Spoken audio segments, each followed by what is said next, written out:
Шардара ауданында 2 мектеп салынып жатыр. Ерекшелігі екеуі де жайлы мектеп жобасы аясында бой көтеруде. Келесі оқу жылында қолданысқа берілетін білім ордаларында балаларға қандай жағдай қарастырылған? Онда қанша бала білім алады? Толығырақ тілші бейнематериалында.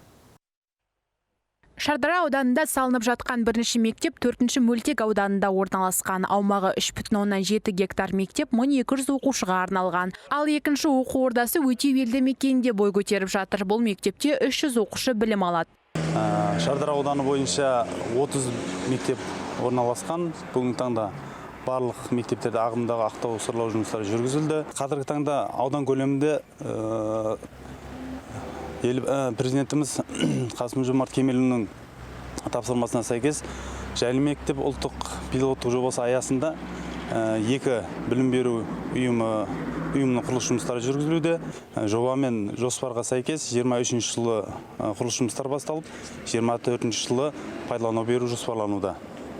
Жаңа оқу ордалары робототехника модификацияланған кабинеттермен жабдықталмақ. Мектептердің сыртқы құрылысы ұлттық және заманауи эстетикалық стильде безендірілуде. Ал ішінде бейне бақылау, дыбыстық ескерту, террористік қауіп туындаған кезде автоматты түрде жабылатын есіктер орнатылады дейді мамандар. Таңдамына көріп тұрғаныңыздай Шардара ауданында 1200 оқушыға арналған мектеп құрылысын бастадық. Жайлы мектеп деген жоба бұл. Заманауи жобамен салынып жатыр. Қазір мына көріп тұрғаныңыздай котлован қазып жатырмыз жұмыстарын.